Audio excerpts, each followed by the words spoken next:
my dad, terrified I'd waste my life partying, saddle me with 3 girls he'd adopted, hoping one would eventually become my wife. A classic case of the childhood friend getting steamrolled by the new hotness, right? Wrong. They fake their own deaths and skip town. Fine by me. Save me the trouble of getting rid of them myself. My name is Cole Grayson, and I'm just your average, run-of-the-mill guy who transmigrated into a novel. All I want is to coast, but they're all convinced I'm playing some 4D chess.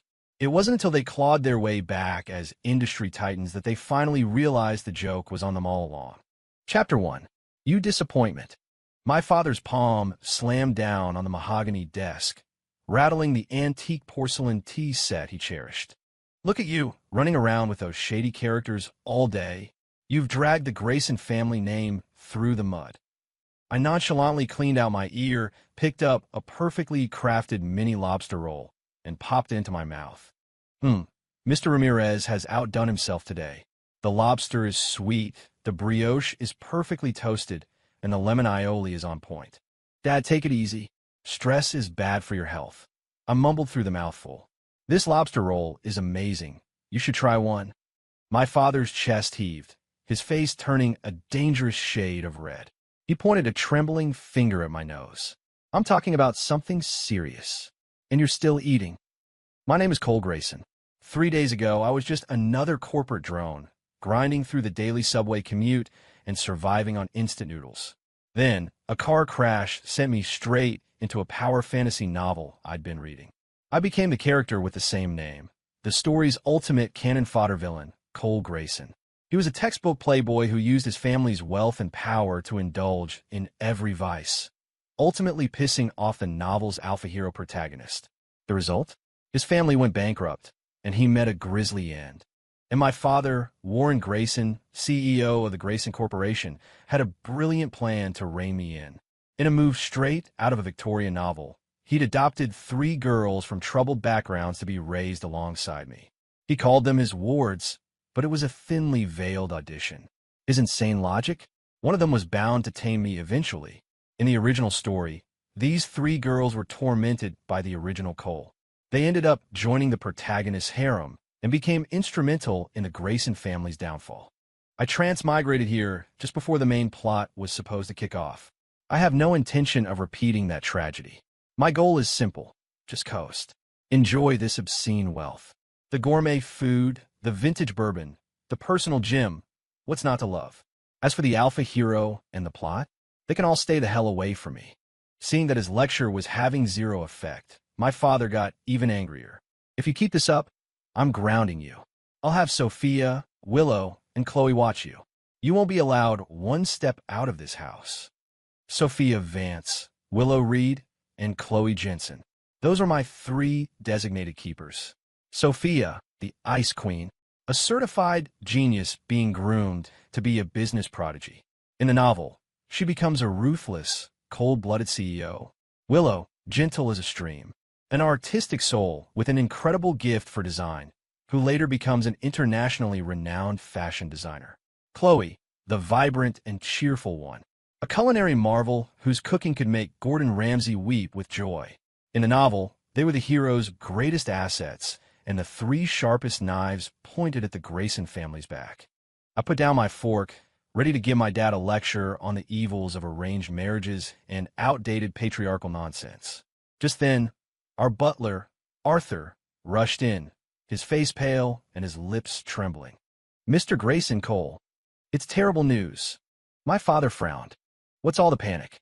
Get a hold of yourself. Arthur was gasping for air, practically sobbing as he spoke. It's Miss Vance, Miss Reed, and Miss Jensen. The yacht they took out this morning. It exploded. Boom. My brain felt like it had just short-circuited. What the hell? Exploded? I haven't even had a chance to mess with the plot, and my 3 fiancées have already been written out of the story? My father shot up from his chair, his face instantly draining of color. He grabbed Arthur by the collar. What did you say? Say it again. The Coast Guard just called. They found the wreckage of our yacht just offshore. There was a massive fire, a severe explosion. Arthur's voice cracked. The search and rescue team is on site, but they said the chances of survival are virtually zero. My father swayed on his feet. If I hadn't caught him, he would have collapsed right there. Impossible. Absolutely impossible. He muttered, his eyes vacant. I watched him, looking like he'd aged 10 years in 10 seconds, while my own mind was reeling. This isn't right. The plot is completely off the rails. In the original novel, all three of them were perfectly fine. They were alive and kicking, showing off their love for the hero right up to the final chapter. How could they just die like this? All at once. I helped my father into his chair, my face a mask of grim sorrow, but my brain was working at lightning speed. They faked their deaths. It was the only explanation. They had to have staged the whole thing to escape. In the book, they despised the original Cole and were desperate to break free from this gilded cage. Maybe my arrival, and my subsequent 3 days of completely ignoring them, was the final straw that pushed them to accelerate their escape plan. And they went big. Interesting. Watching my father's gut-wrenching grief, I silently snarked, "Dad, don't be sad. Your 3 perfect daughters-in-law are probably hiding out somewhere right now, toasting to their new lives." "Dad, don't get worked up. Maybe there's a miracle," I offered, my voice full of fake hope. He shoved me away, his eyes bloodshot and furious. "This is all your fault. You and your degenerate behavior. If you hadn't been out running wild, breaking their hearts, they never would have gone out on the yacht to clear their heads. If anything happens to them, I'll kill you, right? So now it's my fault." I wisely shut my mouth and let him vent. Having the reader's perspective is a beautiful thing, especially when you have all the insider information. I know they're not dead. I know this is all an act. And I, for now, am the only one in the audience. The next few days were grim at the Grayson estate. My father pulled every string he had. The search teams combed every inch of that patch of ocean, but all they found were charred pieces of the yacht and 3 scraps of clothing, burned beyond recognition. The day the DNA results came back, my father fainted on the spot. All 3 reports confirmed the fragments belonged to Sophia, Willow, and Chloe. A lavish funeral was planned. As their nominal fiancée, I was naturally expected to look devastated. I spent my days dressed in black, locked in my room, refusing food and water, my face a portrait of haggard grief. It was all an act, of course. Behind closed doors, I had Arthur bring me a full spread of authentic Nashville hot chicken. "Cole, this isn't appropriate. If your father finds out," Arthur said, looking troubled. "Arthur, a man's gotta eat. How am I supposed to have the energy to cry at the funeral if I don't carb load?" I took a bite of a fiery chicken tender, the heat making my eyes water. It was glorious. Besides, I added, I'm channeling my grief into my appetite. Arthur's mouth twitched.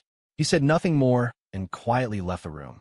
As I ate, I murmured to myself, "Sophia, Willow, Chloe, don't blame me. You have to blame your own flawless performance. You even fooled my dad. Consider this meal my way of celebrating your victory." I was even getting a little excited. In the original story, you needed the hero to reach your full potential. Now that he's out of the picture, how high can you fly on your own? Don't you dare disappoint me. For this show, I bought the most expensive front row VIP ticket, and I'm ready for it to begin. Chapter 2, the day of the funeral, was gray and grim, with a cold, drizzling rain that matched the mood. Everyone from New York City's high society was there. My father, his hair seemingly turned white overnight, stood at the front. His shoulders were slumped, as if his very life force had been drained away. I stood beside him in a perfectly tailored black suit, a white rose pinned to my lapel. My face was a carefully constructed mask of sorrow and exhaustion, my eyes red-rimmed, a scruffy, 2-day beard darkening my jaw. I practiced the look in the mirror for days. Every guest who came to offer condolences would pat me on the shoulder and say, "My deepest sympathies." I'd respond with a hoarse, "Thank you," before lowering my head at just the right moment, allowing them to witness my brave struggle to contain my grief. Acting? Please. I was a professional. After all, I was the only one who'd read the whole script. Cole, such a tragedy. Miss Vance and the others were such wonderful young women. A portly man, Mr. Peterson, said with a sigh, though his eyes gleamed with undisguised schadenfreude. Everyone knew the Graysons and the Petersons were bitter business rivals. I lifted my bloodshot eyes and locked them onto his. I didn't say a word. I just stared, My intense gaze made him squirm, and the fake smile on his face froze. Uh, Cole, try not to take it too hard, he stammered, taking a small step back. A humorless smile touched my lips. I let out a short, cold laugh, just loud enough for him to hear. Mr. Peterson, it's a windy day. Be careful you don't bite your tongue. My family's affairs are none of your damn business. Peterson's face turned the color of a ripe plum. He was furious but didn't dare say anything, slinking away in defeat. The people around me started looking at me differently. The old Cole Grayson was an idiot who only knew how to yell and throw his weight around. The new me could make a man wither with a single glance. That's the kind of confidence you get from knowing everyone else's secrets. The climax of the funeral was my eulogy as the grieving fiancé. I walked up to the podium with a speech my father had someone write for me. It was heartfelt, touching, and beautifully written. I didn't read a single word of it. I stood before the microphone, my eyes sweeping across the crowd. The sound of the rain, the wind, the hushed whispers of the guests. I cleared my throat, and the entire assembly fell silent. A lot of you think I'm the one who killed them. My opening line sent a shockwave through the audience. My father's face paled. He shot me a desperate look. I ignored him and continued. You say I'm a cheat, that I'm a scumbag, that I never cherished them for a second. And you know what? You're right. The crowd erupted into murmurs. Is he insane? To say something like that? Here of all places? Is he trying to give his father a heart attack? I paused, letting a tremor enter my voice. A tremor only I knew was fake. I admit I was a jerk. I always thought they'd be there, that I had all the time in the world to change, to make it up to them. I thought that whenever I finally decided to turn around, they'd be waiting, but I was wrong. I raised a hand and wiped at the corner of my eye, where there were no tears. I never even got the chance to properly say I'm sorry, and I never had the chance to tell them about the gifts I had planned for each of them.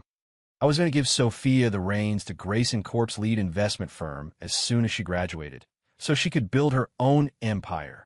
I was going to launch an independent designer label for Willow when she finished her studies, so her incredible talent could be seen by the whole world. And I was going to build Chloe the most exclusive, top-rated private kitchen in the world, so her food could bring joy to even more people.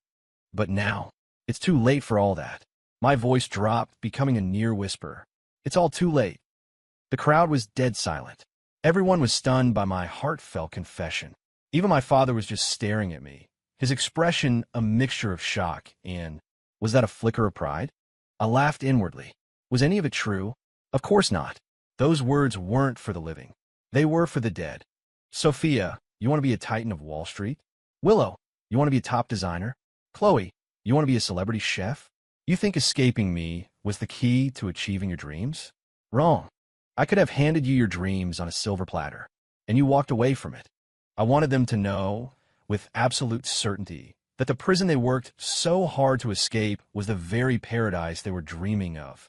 I needed to plant that thorn of regret deep in their hearts, so that in the lonely hours of the night for years to come, they would remember my words today and be consumed by a soul-crushing what if. That, my dears, is the first real gift I prepared for you. After the funeral, I went back to my self-imposed exile. Arthur knocked and entered my room, his eyes still red. Cole, your father asked me to tell you. He said he misjudged you. I waved a dismissive hand. I was sitting on the sofa, staring out at the rain. Arthur, do something for me. Anything, sir. Set up an angel investment fund in my name. I wanted to focus exclusively on promising female entrepreneurs. No funding cap, no expectation of returns. Arthur was taken aback. Cole, this is... Call it the V. G. Fund. I cut him off. Vance. Reed. Jensen. Also, keep an eye out for any new up-and-coming designer brands or unique private kitchens that might pop up, especially any founded by a group of young women. Though he didn't understand, Arthur nodded respectfully. Yes, Cole. After he left, I picked up the cold coffee from the table and took a sip. The bitter taste spread from my tongue down to my stomach, leaving a sour note. I set the cup down and walked to the massive floor-to-ceiling window. Outside, the rain had stopped. The clouds were breaking, and a single ray of sunlight pierced through, illuminating the city. Let the games begin, I whispered to my reflection. Sophia, Willow, Chloe, I hope your performance is worthy of the stage I'm setting for you. Chapter 3. After the funeral, I fully embraced the life of leisure. My father, probably feeling guilty or moved by my deep love, gave me free rein. The company was in the capable hands of a team he'd groomed for years, led by a CEO named Mr. Davies. All I had to do was listen to a report once a month and nod in the right places. My daily routine was simple: gym, gourmet food, and good bourbon. A six-pack and V-line were non-negotiable. Basic maintenance for a top-tier trust fund kid. For food, I had Arthur Fly and top chefs from around the country, from Creole to Californian cuisine, on a rotating weekly schedule. As for drink, I prefer my own brew. I'd set aside a plot of land behind the estate to grow my own corn and rye, personally overseeing everything from the mash to the aging process. I never cared for the pretentious acidity of wine. The pure, honest burn of a good American whiskey was more my style. Of course, life wasn't just about creature comforts. There were new experiences and new people to discover. I took my limited edition sports car out, ticking off spots on New York's culinary map. One day, following a tip from a food blogger, I found myself in a hidden alley in the West Village. Tucked away at the end was an unmarked restaurant. The only sign was a small, hand-carved wooden plaque by the door that read, Maya's. A nice name. I pushed the door open and was greeted by a faint, pleasant aroma. Not perfume, but a subtle mix of fresh ingredients and herbs. The place was small, with only 3 or 4 tables, decorated in a simple, elegant style. A young woman in a simple linen dress stood with her back to me, busy behind the counter. She had a slender frame, and her long, dark hair was casually tied up with a wooden pin, revealing the graceful curve of her neck. Sunlight streamed through the window, bathing her in a soft, golden light. For a second, I felt my heart skip a beat. "Hello, do you have a reservation?" She turned around, and I finally saw her face. It was clean, pure, like a mountain spring or a lotus flower after the rain. Her eyes were incredibly bright, as if they held starlight. This was her, Maya Lin, the true female lead from a novel. The one who appears late in the story like an avenging angel, saving the hero after he's been battered and broken by the various other women in his life. In the book, she also ran a private kitchen, but that was supposed to be years from now. It seemed my transmigration was causing some serious butterfly effects. "No reservation," I said, pulling out a chair. "Are you still open?" She looked me over and smiled, a smile like a spring breeze rippling across a lake. "I am, but it's just me today, so the food might take a little longer." "No problem," I said. "Good food is worth the wait." She handed me a handwritten menu with delicate, beautiful script. "What would you like?" I glanced at the menu. The dishes were all comfort food, but with poetic names. "You choose for me," I said. She thought for a moment. "How about the river thaw, the winter's hearth, and a pot of spice cider?" "Sounds perfect." I was curious to see what these artistic names translated to on the plate. While I waited, I didn't touch my phone. I just watched her work in the semi-open kitchen. Her movements were unhurried but efficient, flowing with a graceful rhythm. The sounds of chopping, searing, and sautéing created a surprisingly pleasant symphony. I decided then and there that watching a beautiful woman cook was far more interesting than any fashion show. Soon the first dish, river thaw, arrived. It was a plate of pan-seared scallops on a bed of bright green asparagus puree, garnished with a sprig of dill. Simple, clean, elegant. I tried a scallop. It was perfectly cooked with a sweet, delicate flavor and a hint of the sea. The puree was fresh and vibrant. Delicious. The kind of delicious that comes from simplicity and quality. The second dish, Winter's Hearth, came next. On a white ceramic plate sat a few slow-braised short ribs, glistening with a rich glaze. They were sprinkled with flaky sea salt that looked like a dusting of snow, with a few dots of a bright red beet reduction resembling holly berries. I took a bite. The meat was so tender it fell off the bone, rich and savory, perfectly seasoned. The execution was flawless. Finally, the spice cider. It was served warm, with a hint of sweetness from the apple, a tartness from cranberries, and the lingering warmth of cinnamon and star anise. I took a sip, and a comforting heat spread through me, chasing away the late autumn chill. "How is it?" she asked, sitting down across from me and resting her chin in her hands, her eyes full of hopeful expectation. "It's incredible," I said with genuine admiration.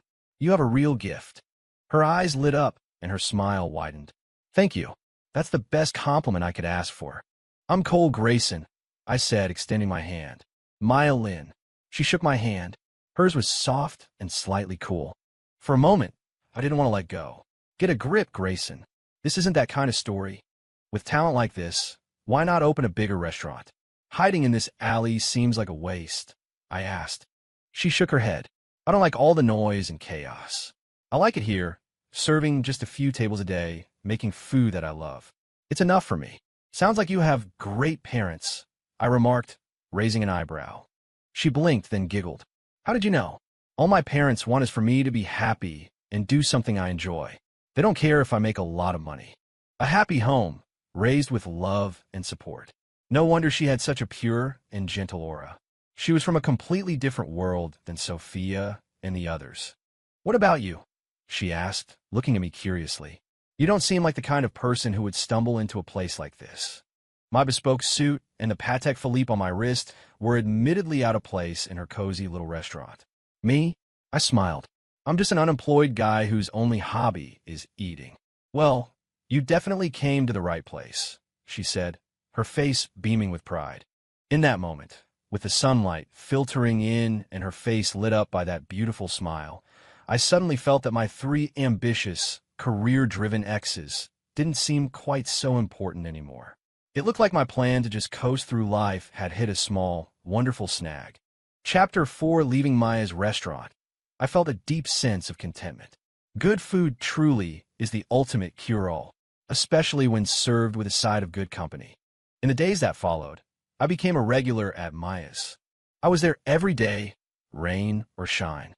Sometimes, when the restaurant was busy, I'd sit quietly in a corner and just watch her work. Other times, when I was the only customer, she'd sit with me and we'd talk for hours. We talked about food, travel, and 1,000 other things. I discovered she was incredibly knowledgeable. She could tell you the origin of every ingredient and the history behind every dish. Talking with her was easy, comfortable. "You know, with your skills, you could win one of those big cooking competitions," I said one afternoon, sipping on a new peach-infused bourbon she was experimenting with. "Never," she said, shaking her head. "Too much stress. Besides, I just make home-style food. It's not fancy enough for TV." "Who says?" "The most comforting thing in the world is a taste of home," I said, looking at her earnestly. My gaze made her blush. She looked down, murmuring, "You're just a smooth talker." I'm just telling the truth. I was discovering that I really liked seeing her blush. A faint pink would creep up her cheeks like a ripe peach, making me want, "Down, boy." One day, I arrived at her restaurant to find her sitting at the counter with her head in her hands, looking completely dejected. "What's wrong?" "Bad day?" I asked, sliding onto the stool next to her. "Ugh," she sighed, pointing at a letter on the counter. "The landlord is raising the rent. He's tripling it. I don't think I can afford to stay here." I picked up the letter. It was a typed, coldly worded notice giving her 3 days to either accept the new rate or vacate the premises. The letterhead read, "Apex Properties." My brow furrowed. Apex Properties, a notorious player in New York real estate, known for their predatory tactics and strong-arm buyouts. In the original novel, the company was eventually dismantled by the hero. Looks like they decided to mess with me first. "You poured your heart and soul into this place. Are you really going to just give it up?" I asked her. Her eyes welled up with tears. She shook her head. "No. But what can I do? I'm just a small restaurant owner. How can I fight a company like that?" Seeing her on the verge of tears stirred something in me. I hated seeing beautiful women cry. "Don't worry," I said, reaching out and gently patting her hand. "I've got this." My hand was warm. Hers was cool. She flinched for a second, like my touch was electric, but she didn't pull away. She looked up at me, her eyes filled with uncertainty. "You? What can you do?" In her eyes, I was just a lazy rich kid who didn't know how to do anything but eat. "A magician never reveals his secrets," I said with a mysterious grin. I pulled out my phone and dialed Arthur. "Arthur, I need you to dig up everything you can on a company called Apex Properties. I want all their dirty laundry in my inbox in 30 minutes. On the other end, Arthur sounded confused, but he replied instantly, "Yes, Cole." When I hung up, Maya was staring at me in complete shock. "Oh, who are you?" "Like I said, just an unemployed guy," I said, leaning back nonchalantly. "But I know a few people who might be able to help." Less than 20 minutes later, my phone buzzed. Arthur's efficiency was second to none. The email contained a comprehensive list of every illegal and unethical act Apex Properties had committed since its inception: tax evasion, violent tenant intimidation, bribery. Enough to put their entire board behind bars for life. I forwarded the email to a specific number, followed by a text. "Here's a gift for you. By tomorrow morning, I want to see news that Apex Properties has ceased to exist in New York City." With that done, I put my phone away and looked at Maya. "Okay, problem solved." Maya was dumbfounded. "That's it? It's solved?" "Yep." "Ow. You'll see on the news tomorrow," I said, standing up. "I'm not hungry anymore. This whole thing ruined my appetite. I'm out of here." As I walked out, I heard her call my name. "Cole." I turned. She was standing in the doorway, her expression a mix of confusion and awe. "Thank you. Don't mention it," I said with a wave, before hopping into my car and speeding away, leaving a trail of exhaust and mystery in my wake. I loved the feeling of solving problems with a single phone call. The next morning, it was the headline on every news channel in the city. Shocking. Apex Properties raided in massive tax fraud investigation. CEO and top executives arrested overnight. NYC real estate whirled in chaos as Apex's political corruption comes to light. Justice at last. A look at the long history of Apex Properties' criminal activities. I lay in bed, scrolling through the news on my phone while sipping a freshly brewed coffee Arthur had just brought me. Life was good. My phone rang. It was Maya. "Cole, I saw the news. Was that you?" Her voice was filled with disbelief.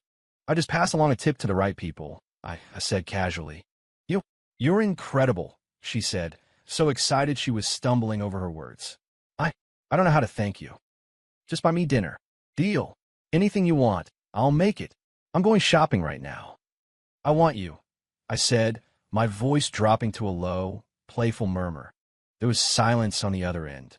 A few seconds later, I heard her whisper, so faintly it was almost inaudible, "Jerk." Then, a click as she hung up. I looked at my phone and laughed out loud.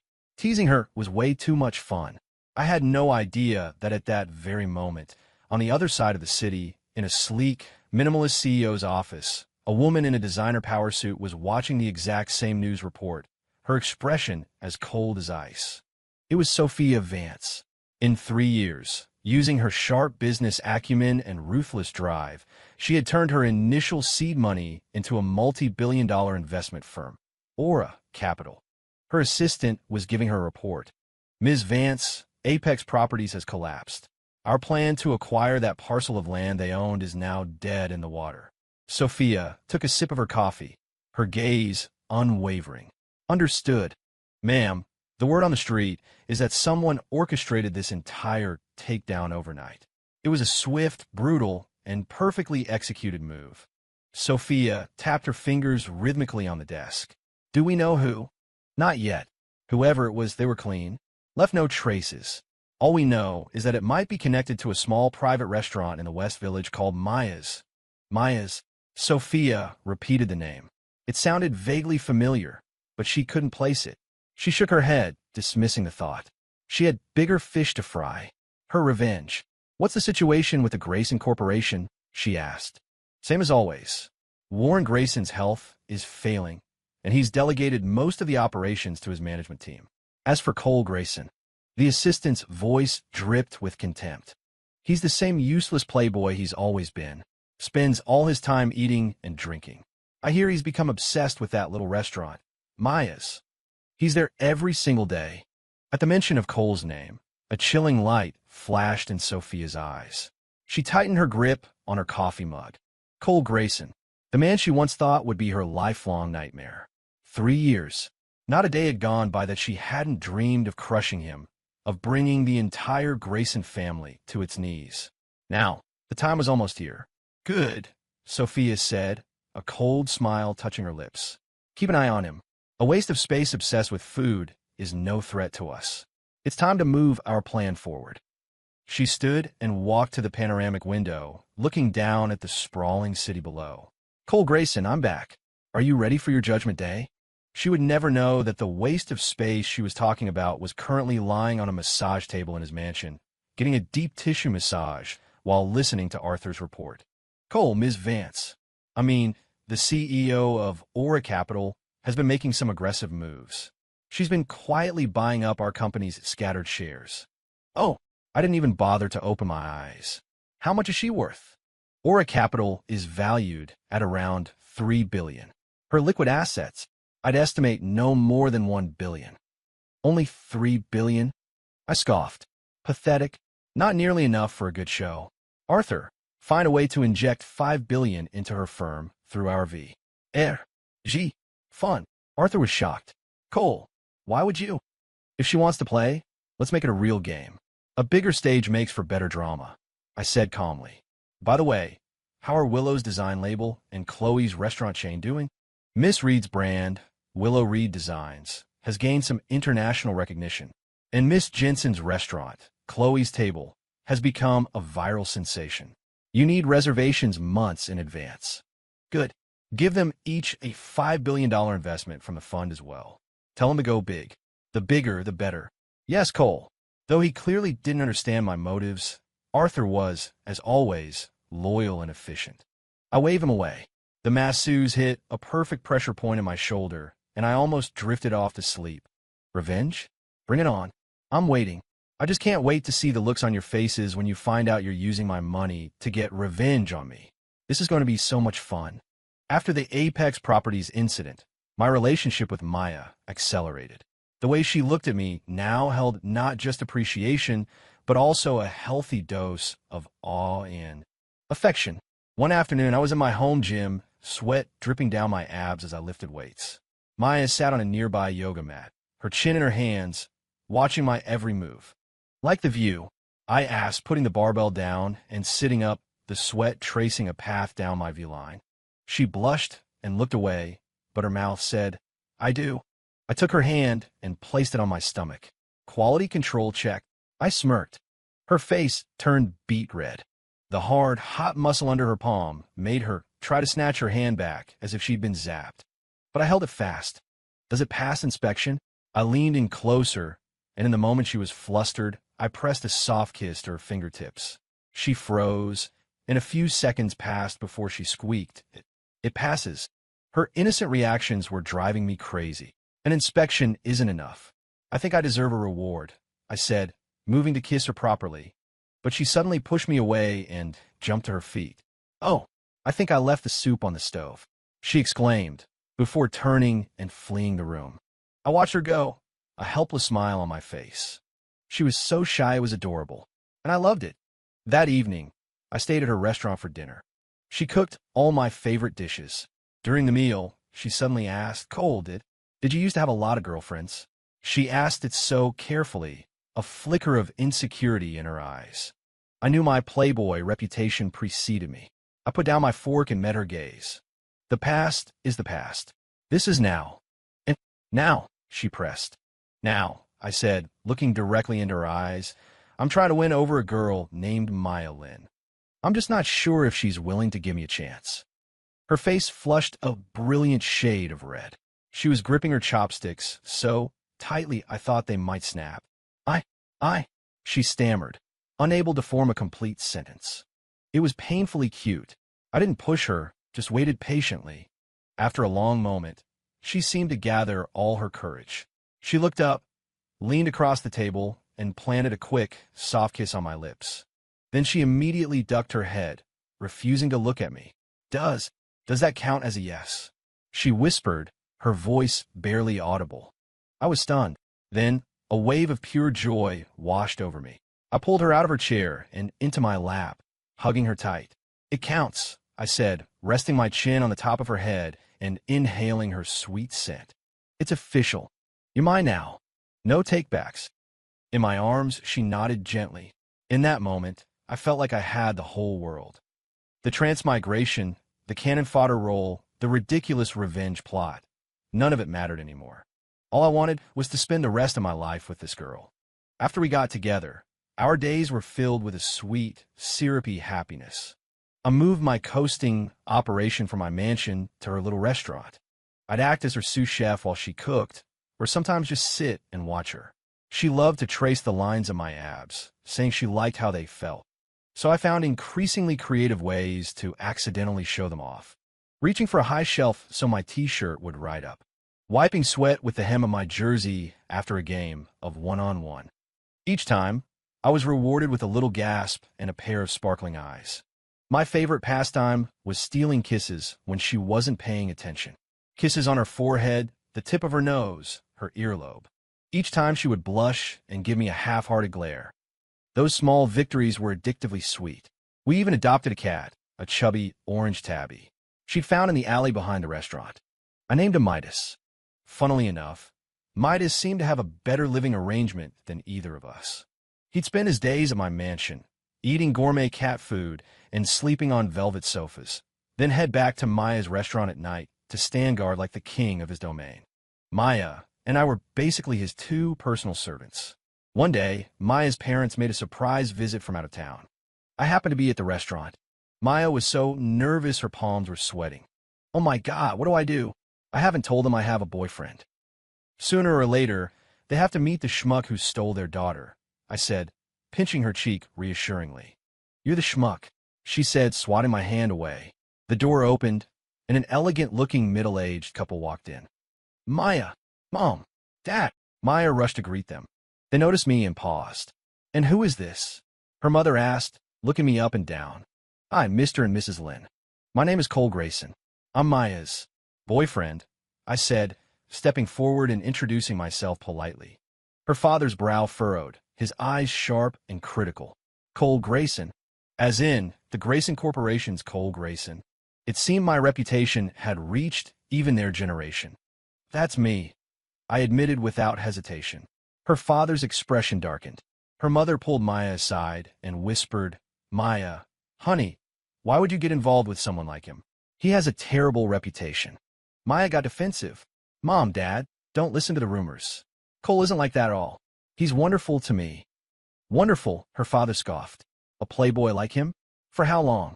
Maya, you're too naive. Listen to me and break up with him. I remained silent, just watching. I knew this was a test I had to pass. I had to show them I was serious about Maya. But Maya wasn't having it. She stepped in front of me, like a mother hen protecting her chick. No, I'm not breaking up with him. If you can't accept him, then I'll just elope with him.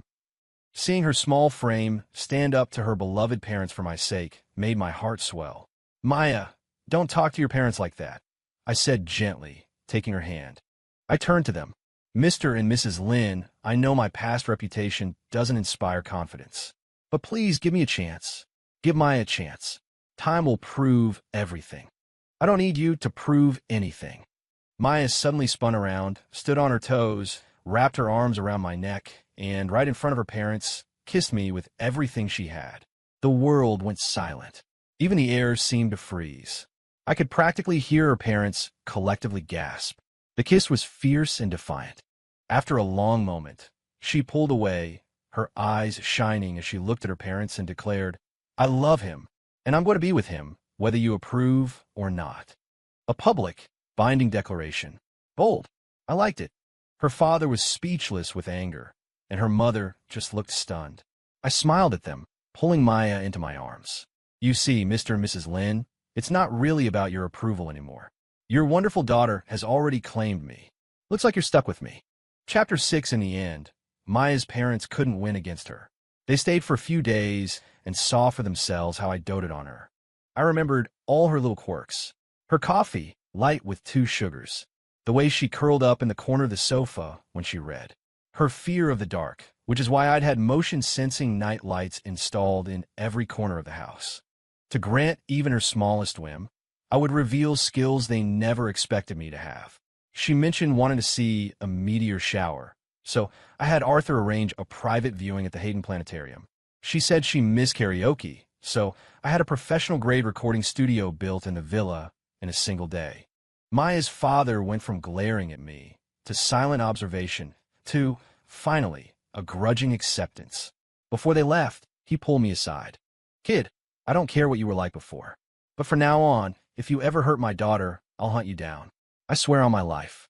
You have my word, sir, I promised him solemnly. She's the only one for me.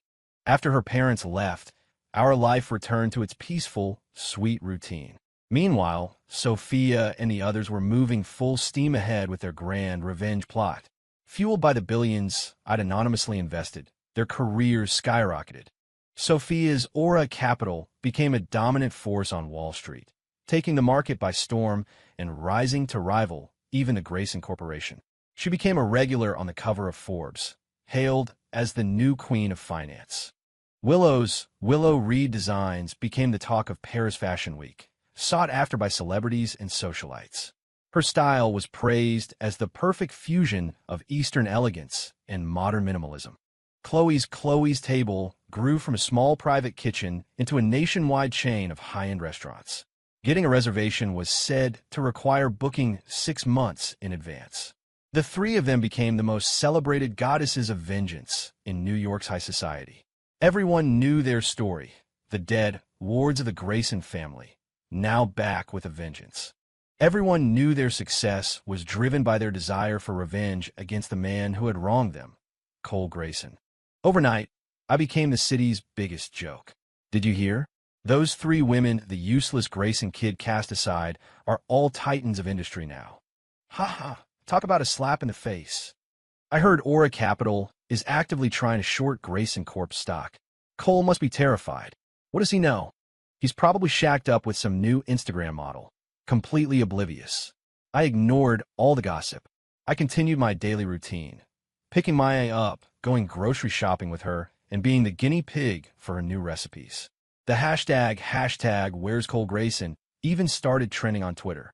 Paparazzi had snapped photos of me sleeping in until noon every day before driving my sports car to Maya's little restaurant, where I'd stay for the rest of the day. The consensus online was that I was so intimidated by my ex's success that I'd given up on life and completely degenerated. Ironically, the hashtag actually caused Grayson Corp's stock to soar. The market's logic was bizarre. If the heir is this lazy and carefree, it must mean the company is running so perfectly it doesn't need him. Bye. I nearly choked on my coffee reading the news. This generation of internet commenters was truly something else. Maya saw the news too. She looked at me with concern. Cole, don't let what they're saying get to you. I pinched her nose. Do I look like I care? No, she admitted, shaking her head.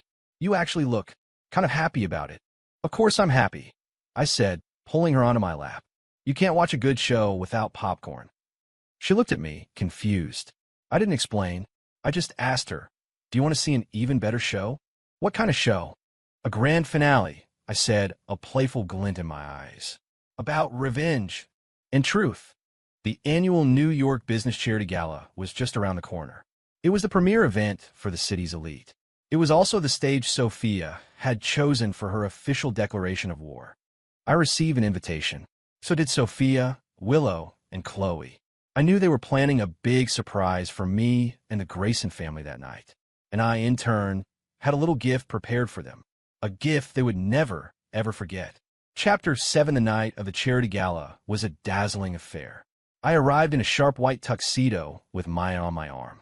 She wore a flowing, pale blue gown, her long hair cascading over her shoulders. With her simple makeup, she looked like a goddess who had stepped right out of a painting. Our entrance immediately made us the center of attention. 100 pairs of eyes, filled with curiosity, contempt, and gleeful anticipation, turned our way. Look, it's Cole Grayson. He actually had the nerve to show up. Who's the girl with him? She's beautiful. Too bad she's with that loser. This is going to be good. I heard Ms. Vance and her friends are coming tonight. I paid them no mind, leading Maya straight to the gourmet food buffet in the corner. Try this. The lobster is incredibly fresh, I said, spearing a piece with a fork and holding it to Maya's lips. Maya shifted uncomfortably. Everyone's watching. Let them watch. I'm feeding my girlfriend. It's my God-given right, I said, popping the lobster into her mouth. She chewed delicately, a faint blush on her cheeks. Nearby, a group of young women were whispering excitedly behind their hands. Oh my God, they're so cute. You know, Cole Grayson doesn't seem so bad up close. I know, right? The way he looks at his girlfriend is so sweet. Just then, a stir at the entrance drew everyone's attention. The crowd parted like the Red Sea. Sophia, Willow, and Chloe walked in side by side. Sophia was in a stunning black, strapless gown, exuding an aura of cold, powerful authority. Willow wore a modified cheongsam of her own design, elegant with a hint of aloofness. Chloe was in a fiery red pantsuit, bold and radiant. The three of them represented the pinnacle of New York's new female elite. Their arrival instantly stole the spotlight. Every eye in the room was on them. Then, in unison, every eye shifted back to me. The entire room was buzzing with anticipation for the showdown of the century. The exes versus the new girlfriend, the Avengers versus their target. Sophia's gaze shot across the room like a dagger, aimed straight at me. When she saw Maya smiling by my side, her eyes grew so cold they could have frozen fire. They walked towards us, their steps graceful and deliberate. The air grew thick with tension. You could have cut it with a knife. Maya sensed the shift and instinctively tightened her grip on my arm. I patted her hand, giving her a reassuring look. "Cole, it's been a while," Sophia said, her voice as frosty as her demeanor. "It has," I smiled. "You three are major players now. Getting a meeting is harder than getting tickets to Hamilton." My tone was so casual, as if I were greeting old friends. Willow looked at me, her expression a mix of hatred, resentment, and a confusion she probably didn't even recognize herself. Chloe just shot me a dirty look and scoffed. "We owe our success to you, you know. Thank you for not finishing us off back then," Sophia said, a sarcastic smirk playing on her lips. "Don't mention it," I said, raising a glass of champagne and a mock toast. "Your success is my success, in a way." My reaction was not what they had expected. They had prepared for me to be flustered, angry, maybe even to lash out. They never imagined I would be so calm as if I were a complete bystander. "And who is this?" Sophia's gaze finally landed on Maya. "My girlfriend, Maya," I said, pulling Maya a little closer, staking my claim. Maya, though nervous, gave them a polite nod. "Miss Lynn," Sophia said, her eyes raking over Maya in a condescending appraisal. "A word of advice, stay away from a man like this. The way he treated us is the way he'll eventually treat you." That was a low blow. Maya's face paled. Before I could respond, Maya spoke up. "Ms. Vance," she said, looking Sophia straight in the eye, her voice steady and clear. "I trust my boyfriend. You don't need to worry about me." Unconditional loyalty and a public rebuke. Awesome. I mentally gave Maya a standing ovation. Sophia's face darkened. She was not used to being challenged, especially not by a girl who looked so meek. "You'll learn the hard way," she said coldly. Just then, the host of the event, New York's wealthiest man, Richard Sterling, walked over with a glass of champagne. "Cole, my boy, it's been too long. You're looking sharp." Sterling greeted me with a booming voice and a wide grin. Everyone was stunned. Richard Sterling, a man even my father treated with the utmost respect, was acting like I was his best friend. "Mr. Sterling," I acknowledged with a nod. "And this must be your lovely lady. Absolutely stunning. You two make a perfect couple." Sterling then turned his charm on Maya, showering her with compliments. The expressions on Sophia's and her friends' faces turned even uglier. Sterling, seemingly oblivious to them, clapped me on the shoulder. "Cole, that tip you gave me on the green energy startup? I invested, and my return quintupled in 3 months. Your insight is uncanny. We have to get drinks again soon. I need to pick your brain." The entire hall was silent. Everyone was staring at me, as if I'd just grown a second head. Me? Giving Richard Sterling investment advice? Advice that made him a fortune? How is that possible? I just smiled modestly. "You're too kind, Mr. Sterling. It was just a lucky guess." "Nonsense," Sterling proclaimed. "In my book, you're the next Warren Buffett." A public endorsement from the biggest shark in the tank. The effect was magnificent. I could see Sophia's knuckles turning white as she gripped her champagne flute. Her perfectly planned power move, designed to humiliate me, had been completely neutralized by Sterling's casual praise. Not only had I not been embarrassed, but I'd been elevated to a level she couldn't touch. She couldn't understand it. Why? Why would a loser like me have the respect of a man like Richard Sterling? Of course, she didn't understand. She didn't know that half of Sterling's success was thanks to the spoilers I'd given him from the novel I'd transmigrated into. I looked at her face, a mask of shock and frustrated rage, and felt a single, perfect word resonate in my mind. Score. Ms. Vance, I said, turning to her with a grin like the Cheshire Cat. I believe you were saying something about settling a score. Shall we begin? My question landed like a sharp slap across Sophia's face. Her complexion shifted from pale to red and back again, her hand trembling as she held her glass. Willow and Chloe, standing beside her, looked equally dumbfounded. They couldn't fathom how their triumphant return had gone so spectacularly wrong. Don't get cocky, Cole, Sophia said, taking a deep breath to compose herself. Riding on someone else's coattails is hardly an accomplishment. As soon as she finished speaking, a series of slow, deliberate claps echoed through the hall. Clap, clap, clap. All heads turned to see a distinguished elderly man in a bespoke suit, leaning on a cane, making his way through the crowd, flanked by an entourage. Mr. Croft, Julian, what a surprise to see you here. The room buzzed with excitement again. The newcomer was Julian Croft, the most revered food critic in the nation. A single word from him could make or break a restaurant. Mr. Croft ignored the fawning crowd and walked directly to me. Young Cole, I've been dreaming of that autumn frost bourbon you brew. When can an old man get his hands on another bottle? He asked, his eyes twinkling. Once again, I was the center of attention. Mr. Croft, if you enjoy it that much, I'll have Arthur send a case over to you tomorrow, I said with a smile. Ha ha ha, wonderful, he boomed. His eyes then fell on Maya and the plate of lobster she had just been eating. Young lady, I was watching your technique with that lobster. It was quite masterful. May I ask who your mentor was? Maya was floored. Mr. Croft, sir, it's an honor. I didn't have a mentor.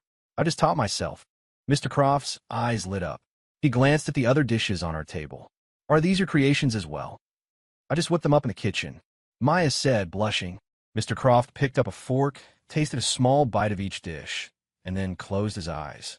After a long moment, he let out a deep, contented sigh, his face a picture of pure bliss. Simplicity perfected. True mastery, he declared. My dear, your skill has captured the very soul of American cuisine. I must admit, I am humbled. Boom! The room exploded. Julian Croft, the titan of gastronomy, humbled by an unknown young woman? This was even more shocking than Richard Sterling calling me the next Warren Buffett.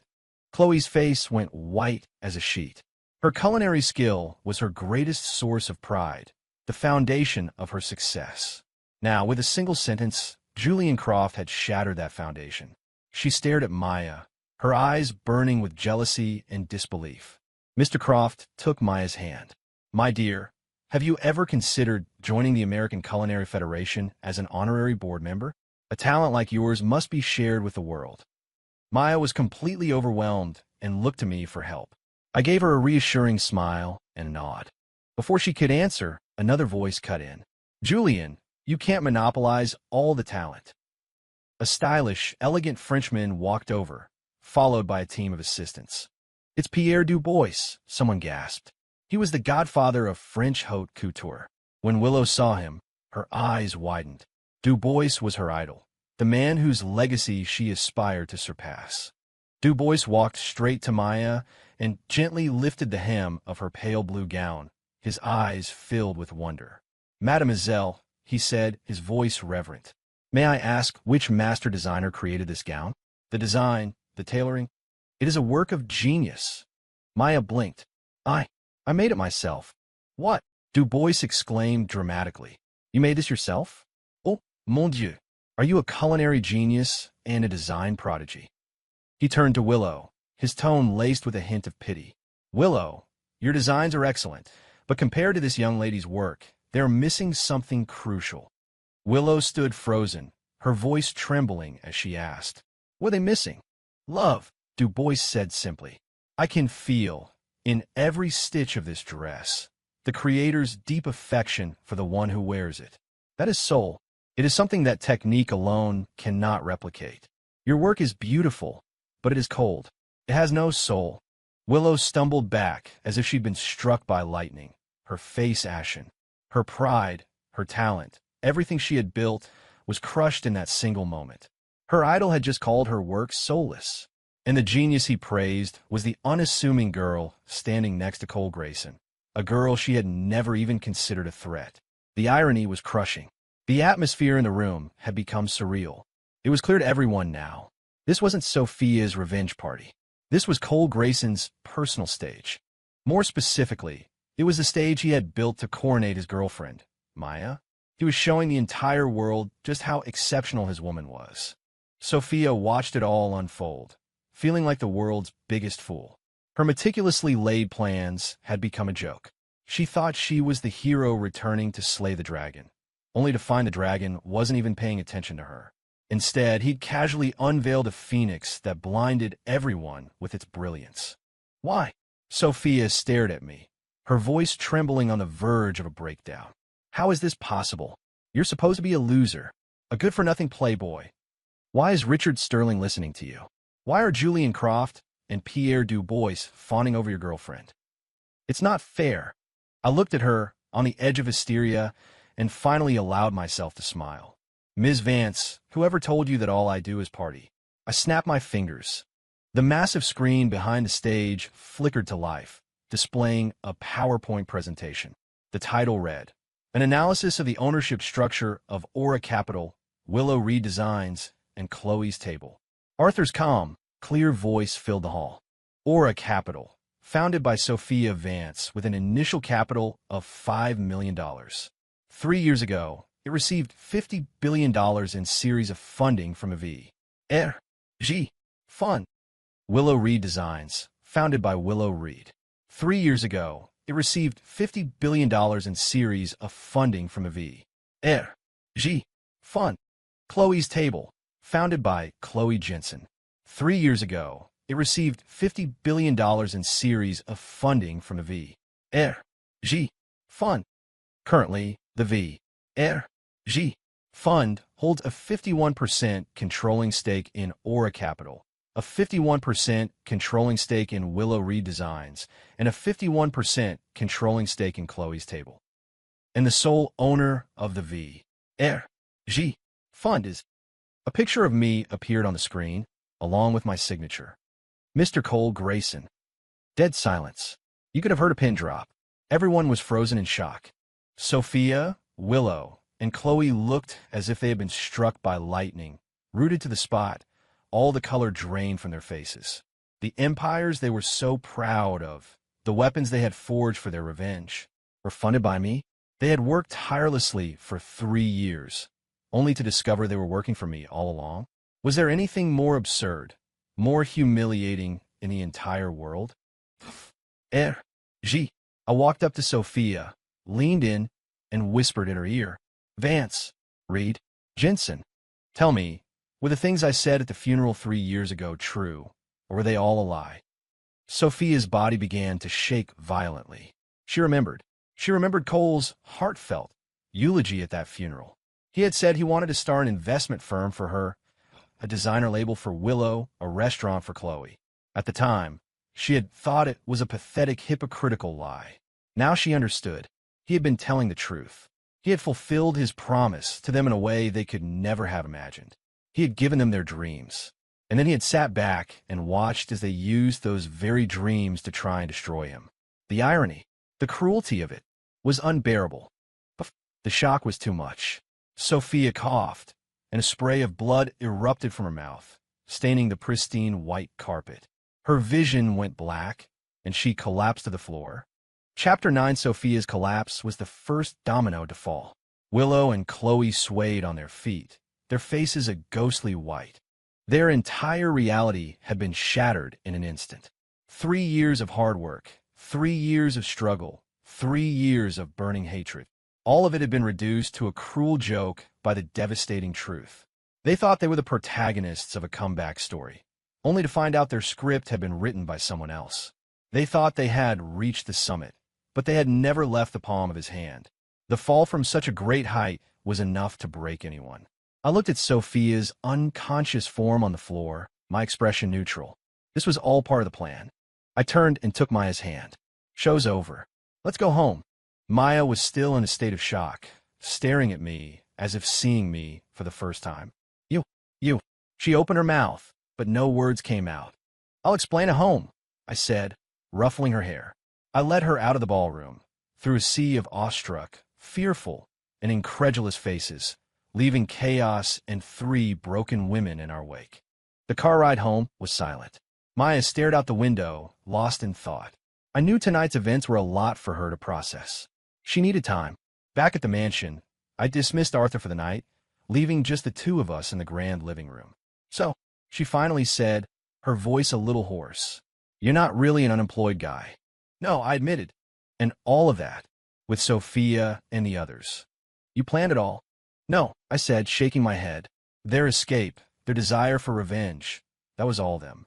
I just gave them a little push and bought some insurance. Why? She asked, her eyes full of confusion. You could have stopped them. You could have just told them the truth. Why do it this way? It's so cruel. I walked over and knelt in front of her, meeting her gaze. Maya, if 3 years ago I had just handed them billions of dollars and said, "Here, go live your dreams, please stop hating me," do you think they would have accepted it? Maya was silent. Given their rage at the time, they would have seen it as the ultimate insult. They wouldn't have, I continued. They would have felt like I was trying to buy them off, to trample on their dignity. Their hatred needed an outlet. Their pride needed something to hold on to. So, I gave them an enemy, a useless Cole Grayson they could righteously hate and challenge. I let them believe their success was entirely their own, earned through their own talent and hard work. That success gave them the confidence to stand on their own 2 feet, and it sustained them through 3 very difficult years. I was just a spectator who occasionally played the part of a secret benefactor. They were the real actors in their own play. Maya listened quietly, the shock in her eyes slowly giving way to understanding and then to a hint of compassion. "And what about you?" she asked, reaching out to gently touch my face. "You watched this whole play unfold, all by yourself for 3 years. Weren't you lonely?" I caught her hand and kissed her palm. "Maybe I was before," I said, my eyes softening with a love that felt boundless. "But now I have you, so it doesn't matter anymore." Her eyes welled up, and she threw her arms around me, burying her face in my shoulder. "Cole, you big idiot." She held me tightly, as if trying to merge with me.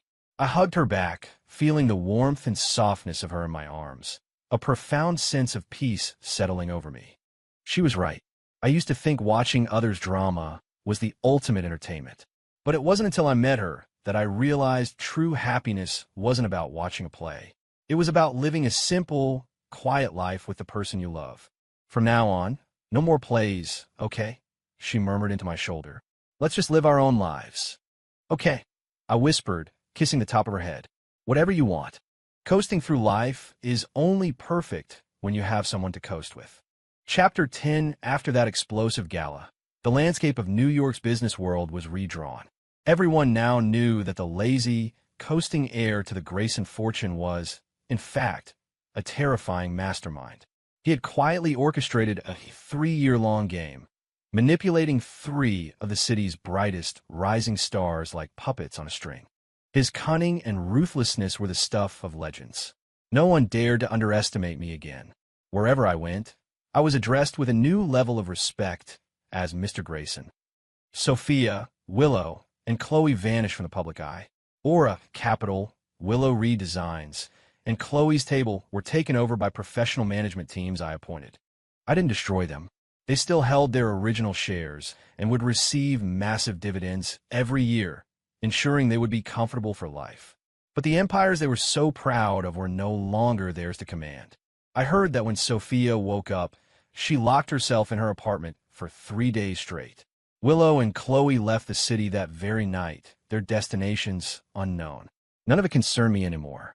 My life returned to its happy, predictable rhythm. I spent my days with Maya, testing new recipes, brewing bourbon, playing with our cat, Midas. It was a perfect existence. My father finally, completely, let go of the reins. One night, after a few too many glasses of whiskey, he grabbed my hand, his eyes wet with tears. "Cole, my boy, I was wrong. I shouldn't have pushed you all those years. You're better than me. So much better." I patted his back and said nothing. I knew he finally understood my philosophy. True strength isn't about micromanaging every detail. It's about seeing the big picture, controlling the board from a distance. You let the experts handle the details, while you enjoy life and steer the ship. That is the art of truly winning at life by doing nothing at all. One sunny afternoon, Maya and I were sitting under the grape arbor in the backyard, sipping iced tea and enjoying the warmth. Arthur approached us. "Cole, a Ms. Vance is here to see you." I raised an eyebrow. Sophia? What does she possibly want? I glanced at Maya, who gave me a slight nod. "Let her in, Arthur." A few moments later, Sophia walked into the garden. She was thinner and looked worn out. The icy, arrogant armor she used to wear was gone, replaced by a fragile vulnerability. She wore a simple white dress, no makeup. She looked like a different person. She stopped a few feet away from us, her gaze fixed on me. Her expression was a tangled mess of resentment, regret, confusion, and something else I couldn't quite decipher. A strange sort of dependence. "What is it?" I asked calmly.